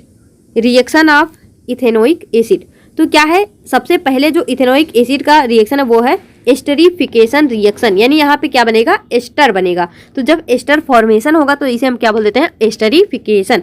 Asters are most commonly formed by reaction of an acid and alcohol. यानी जब एल्कोहल और एसिड, कोई भी एसिड जब आपस में रिएक्ट करते हैं तो जो प्रोडक्ट हमें मिलता है, जो फॉर्म होता है वो क्या होता है, ester. Ethanoic acid react with absolute ethanol in the presence of an acid catalyst to give an ester. यानी देखो यहाँ पे ये इथेनोइक एसिड है, ये है हमारा इथेनॉल, और ये एक कैटालिस्ट के प्रेजेंस में जब रिएक्ट कर रहे हैं तो क्या बना रहे हैं, ester. Generally ester are sweet smelling substances. ये एक मतलब इसमें प्यारा सुगंध होता है। These are use in making perfume. इस वजह से ये जो है परफ्यूम बनाने में भी यूज किए जाते हैं as a flavouring agent. On treating with sodium hydroxide, और जब हम इनका रिएक्शन सोडियम हाइड्रोक्साइड के साथ में करवाते हैं, ester is converted back to alcohol, तो जो एस्टर है वो फिर से एल्कोहल में कन्वर्ट हो जाता है, and sodium salt of carboxylic acid, और ये क्या बना लेता है, सोडियम सॉल्ट बना लेता है कार्बोक्सिलिक एसिड का। This reaction is known as saponification because it is used in the preparation of soap, यानी जब एस्टर जो है रिएक्ट कर लेता है NaOH के साथ में या जब एस्टर रिएक्ट कर लेता है किसके साथ में, सोडियम हाइड्रोक्साइड के साथ में, तो क्या बन जाता है यहाँ पे, alcohol and sodium salt of carboxylic acid, और इस प्रोसेस को हम क्या बोल देते हैं, सैपोनिफिकेशन रिएक्शन, क्योंकि यहाँ पे सोप फॉर्मेशन होता है। Soap are sodium or potassium salt of long chain of carboxylic acid, याद रखना बहुत ही इंपॉर्टेंट है इसका डेफिनेशन सोप का। Soap are sodium or potassium salt of long chain carboxylic acid, long chain of carboxylic acid, यानी आप देखोगे हम कुछ इस तरह से जो है यहाँ पे इसको शो करते हैं। यहाँ पे ये हमारा सोडियम आयन या फिर पोटेशियम आयन हो गया, और ये जो चेन होता है ये होता है कार्बोक्सिलिक एसिड का चेन, तो इस तरह से इसको हम शो करते हैं। अब देखो यहाँ पे है हमारा CH3COOC2H5, ये है एस्टर, फिर यहाँ पे हमने सोडियम हाइड्रोक्साइड के साथ में इसको रिएक्ट करवाया तो बन गया हमारा इथेनॉल, और यहाँ पे sodium salt of carboxylic acid. अब देखो रिएक्शन विथ अ बेस, यानी जब हम कार्बोक्सिलिक एसिड का यहाँ पे रिएक्शन करवाते हैं बेस के साथ में, यानी NaOH के साथ में, तो क्या बनता है, like minerals acid ethanoic acid react with base such as sodium hydroxide to give a salt, जिसे हम बोलते हैं सोडियम इथेनोएट, और कॉमनली कॉल्ड सोडियम एसीटेट, इसे हम सोडियम इथेनोएट या फिर सोडियम एसीटेट बोल देते हैं, और साथ में क्या बनता है, पानी। How does ethanoic acid react with carbonate and hydrogen carbonate, तो देखो यहाँ पे रिएक्शन विथ कार्बोनेट या हाइड्रोजन कार्बोनेट, तो देखो यहाँ पे ये है हमारा कार्बोक्सिलिक एसिड, यहाँ पे ये सोडियम कार्बोनेट है यानी कार्बोनेट हो गया, सोडियम बाइकार्बोनेट यानी हाइड्रोजन कार्बोनेट हो गया। तो दोनों ही केस में देखो क्या बन रहा है हमारा, दोनों ही केस में यहाँ पे क्या बन रहा है, सॉल्ट और पानी और कार्बन डाइऑक्साइड, दोनों ही केस में सेम चीजें बन रही हैं, लेकिन फर्क बस इतना है, सोडियम कार्बोनेट के साथ में यहाँ पे देखो हमने यहाँ पे 2 मॉलिक्यूल लिए हैं यहाँ पे कार्बोक्सिलिक एसिड के, तो यहाँ पे 2 मॉलिक्यूल बन रहा, यहाँ पे 1 लिए हैं तो 1 बन रहा, बाकी कोई भी डिफरेंस नहीं है, चाहे हम यहाँ पे कार्बोनेट लें या हाइड्रोजन कार्बोनेट लेंगे, तो ethanoic acid react with carbonate hydrogen carbonate to give rise to a salt, यहाँ पे हमें सॉल्ट मिलता है, और क्या मिलता है, पानी मिलता है, और क्या मिलता है, कार्बन डाइऑक्साइड मिलता है। This salt produce is commonly called sodium acetate, इसे हम क्या बोल देते हैं, सोडियम एसीटेट। अब देखो बात करते हैं सोप एंड डिटर्जेंट की, तो ये है फॉर्मेशन ऑफ मिसेल, तो अब यहाँ पे देखो एक पॉइंट जो है NVS में क्वेश्चन में पूछा गया था, वो अभी मैं आपको बताती हूँ। सबसे पहले एक बार देखते हैं इसके बारे में क्या क्या चीजें हैं, कि मतलब जो सोप होता है वो क्लीनिंग में यूज होता है। Most dirt is oily in nature, जैसे मान लो हमने यहाँ पे एक क्लॉथ लिया, उस पर ऑयल चिपका हुआ है, क्या है, ऑयल लगा हुआ है, तो as you know oil does not dissolve in water, जो ऑयल होता है उसकी डेंसिटी वाटर से कम होती है, इसलिए वाटर पे जो ऑयल है वो फ्लोट करता रहता है, तो ऑयल जो है वो पानी में डिजॉल्व नहीं होता, ये तो हमको पता है। The molecule of soap are sodium or potassium salt of long chain of carboxylic acid, तो ये तो हमने आपको बताया, ये हो गया long chain of carboxylic acid, ये हो गया सोडियम या पोटेशियम इसका यहाँ पे molecule. The ionic end of soap interact with water, जैसे यहाँ पे ये चाहे हम सोडियम चाहे हम यहाँ पे सोडियम ले लें या पोटेशियम ले लें, यानी जो आयनिक पार्ट होता है इसका वो क्या होता है, ionic end of soap interact with water while the carbon chain interact with oil. याद रखना ऐसा क्यों होता है। अब देखो जो आयनिक पार्ट होता है, यानी देखो आयनिक है यानी यहाँ पे पोलैरिटी है, जो वाटर है हमारा वो भी पोलर है, तो हमने एक चीज पढ़ा है पोलर डिजॉल्व पोलर यानी लाइक डिजॉल्व लाइक, तो यहाँ पे क्या होता है, जो ये हेड होता है, देखो अब इस तरह से हम इसको बना रहे हैं तो हम कह सकते हैं ये इसका हेड हो गया और ये इसका टेल हो गया। तो यहाँ पे जो एनवीएस में क्वेश्चन था वो ये था कि जो सोप का हेड वाला पार्ट होता है या फिर जो टेल वाला पार्ट होता है, मतलब दोनों में एग्जैक्ट क्या था याद नहीं है, बस इतना याद है कि वो ये पूछा था कि किसका क्या नेचर होता है, यानी जो ये टेल है उसका क्या नेचर होता है और ये जो हेड है इसका क्या नेचर होता है। तो याद रखना ये जो आयनिक पार्ट है, जो हेड वाला पार्ट है, ये होता है हाइड्रोफिलिक। क्या होता है? हाइड्रोफिलिक यानी वाटर लविंग। और ये जो टेल वाला पार्ट होता है ये क्या होता है? हाइड्रोफोबिक, यानी ये पानी से इसको डर लगता है, हाइड्रोफोबिक। तो ये यहाँ पे क्वेश्चन पूछा गया था। तो अब देखो जो आयनिक पार्ट है, जैसे ये हमारा सोप का स्ट्रक्चर हो गया और ये हो गया हमारा आयनिक पार्ट, जैसे हम यहाँ पे मान लेते हैं अभी सोडियम या फिर इसकी जगह पोटेशियम भी ले सकते हो। तो ये जो हेड वाला पार्ट होता है ये क्या होता है? हाइड्रोफिलिक। क्या होता है? हाइड्रोफिलिक। क्या होता है? हाइड्रोफिलिक। तो हाइड्रोफिलिक है यानी पानी से प्यार करता है। तो पानी से प्यार करता है, पानी के साथ में इंटरेक्ट भी कौन करेगा? ये हेड वाला रीजन। तो वही है यहाँ पे ionic end of soap react with water while the carbon chain interact with oil. और ये जो है ऑयल के साथ में इंटरेक्ट करता है, इसको पानी से डर लगता है।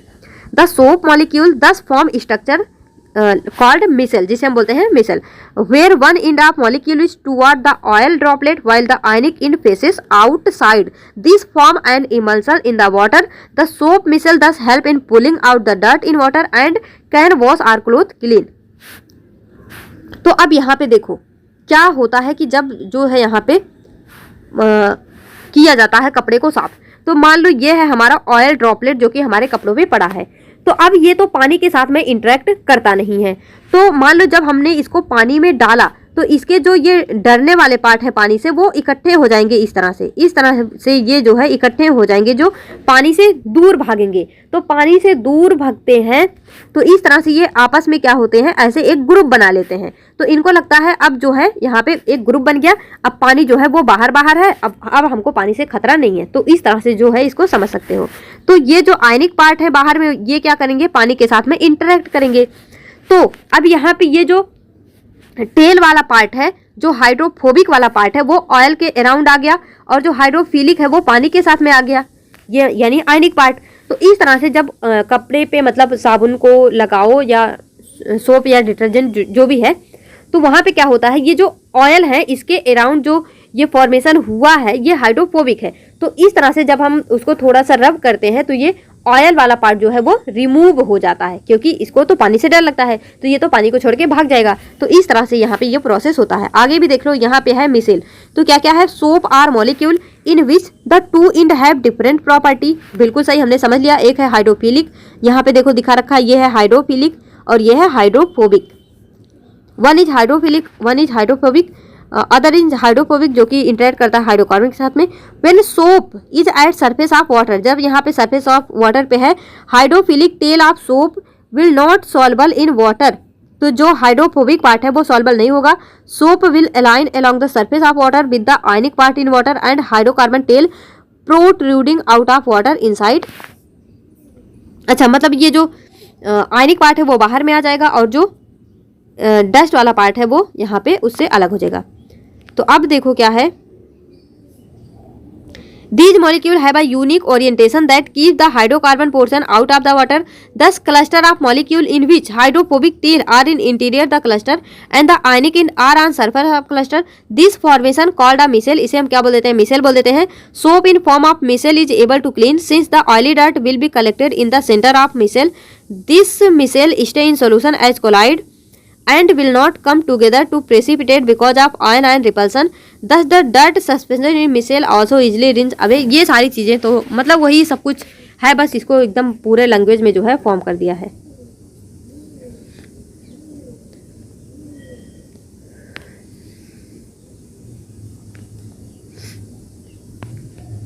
अब यहाँ पे देखो थोड़ा सा ये पोर्शन रह गया है, इसके एक्टिविटी को अच्छे से पढ़ लो क्योंकि यहाँ पे ये थोड़ा सा डिफरेंट है। कुछ क्या है कि 10 ml डिस्टिल वाटर ले लिया हमने, rain water, 10 ml hard water ले लिया यानी ट्यूबवेल या फिर hard pump, in separate test tube. मतलब आपके पास 2 टेस्ट ट्यूब है जहाँ पे आपने 10 ml जो है सॉफ्ट वाटर यानी कि रेन वाटर ले लिया और 10 ml क्या ले लिया? हैंड पंप या फिर मतलब जिसे हम बोलते हैं हार्ड वाटर ले लिया। Add a couple of drop of soap, दोनों में आपने कुछ कुछ जो है यहाँ पे सोप डाल दिया। तो बोल रहा है कि सेक द टेस्ट ट्यूब, मतलब यहाँ पे इसको अच्छे से सेक करो, equal period of time and amount of foam form. अब आप जो है वहाँ पे देखो कि कितना फॉर्म जो है बना, कितना झाग कितना वहाँ पे बना है, कितना फॉर्म बना है। तो आप देखोगे जो ये जो सॉफ्ट वाटर होता है जिसे हम बोलते हैं ये डिस्टिल वाटर, तो यहाँ पे बहुत ज़्यादा अमाउंट में झाग बनता है, लेकिन जो हार्ड वाटर होता है यहाँ पे बहुत कम अमाउंट में झाग बनता है। अब आप सोचो कि सॉफ्ट वाटर हार्ड वाटर क्या है, तो जो हार्ड वाटर होते हैं यहाँ पे ज़्यादा अमाउंट में क्या होते हैं, मिनरल्स होते हैं। तो देखो आपने नोटिस किया होगा, जैसे मान लो आप किसी बाल्टी में जब पानी भरते हो तो या फिर कूलर में देखो, मतलब जब पानी भरा जाता है तो उसमें एक वाइट सी आपको परत जमने सी दिखती है, वाइट सी परत दिखती है। वो जो होता है वो होता है जो उसमें मतलब हार्ड वाटर में ज़्यादा अमाउंट में क्या होता है, मिनरल होता है। तो वो जो है आपस में रिएक्ट करके उस तरह का प्रेसिपिटेट फॉर्म करते हैं। In which test tube do you get more form, in which test tube do you observe a white curdy precipitate. तो ये हार्ड वाटर वाले में प्रेसिपिटेट बनता है वाइट कलर का। Note for teacher if hard water not available, अच्छा ये सारी चीज़ें। अब देखो यहाँ पे take 2 test tube with about 10 ml in hard water in each. अब मान लो आप जो है दोनों में क्या ले लिए, हार्ड वाटर ले लिए। Add 5 drop of soap solution to 1 and 5 drop of detergent to other. तो यहाँ पे एक में सॉप डालो, एक में detergent. Shake both well, do both test tube have the same amount of foam, in which test tube curdy solid form. तो यहाँ पे एक में सोप है, एक में डिटर्जेंट है, तो बोल रहा है कि दोनों में इक्वल अमाउंट में हमने डाला, तो क्या देखेंगे, तो आप देखेंगे जिसमें डिटर्जेंट है उसमें ज़्यादा अमाउंट में फोम बनेगा, वो अच्छे से क्लीन हो सकेगा, वहाँ पे कम अमाउंट में कर्डी सॉलिड फॉर्म होगा। अब देखो इसके बारे में क्या है, वाइल बेदिंग, मतलब जब आप नहाते हैं, that foam is formed with difficulty and an insoluble substance, जिसे बोलते हैं scum, remain after washing with water. पानी से साफ करने के बाद भी एक स्कम व्हाइट सा आपको दिखता होगा। This is caused by the reaction of soap with calcium and magnesium salt. तो यही है वो जो मतलब पानी को हार्ड बनाता है, कैल्शियम और magnesium salt which cut the hardness of water, hence you need to use larger amount of soap. तो वहाँ पे मतलब बहुत ज़्यादा अमाउंट में सोप की आवश्यकता होती है। This problem is overcome by using another class of compound, जिसे बोलते हैं डिटर्जेंट। तो डिटर्जेंट जो होता है वो और भी अच्छा क्लींजिंग एजेंट होता है। Detergent are generally sodium salt of sulphonic acid. अभी देखो सोप क्या है, सोडियम सॉल्ट या potassium salt of carboxylic acid, लेकिन जो डिटर्जेंट है, याद रखना दोनों में डिफरेंस क्या है, detergent are sodium salt of sulphonic acid और अमोनियम सॉल्ट विथ क्लोराइड और bromide ion, both have long hydrocarbon chain. The charge in of these compound do not form insoluble precipitate with the calcium and magnesium ion in hard water, thus they remain effective in hard water। जो detergent है वो hard water में effective होता है। Detergent are usually use to make shampoo and product for cleaning cloth. ये जो है shampoo product या फिर क्लीनिंग क्लॉथ प्रोडक्ट में क्या होते हैं, यूज किए जाते हैं जो डिटर्जेंट होते हैं। आई होप ये पॉइंट आपको अच्छे से क्लियर हुआ होगा, सब कुछ समझ आया होगा। यहाँ पे हमारे ये चैप्टर फिनिश होता है। तो ये जो है समरी अगर पढ़ना चाहो पढ़ सकते हो, व्हाट यू हैव लर्न। तो जो है इम्पॉर्टेंट चैप्टर था, यहाँ पे हमारा जो भी था पोर्शन सब कुछ फिनिश होता है।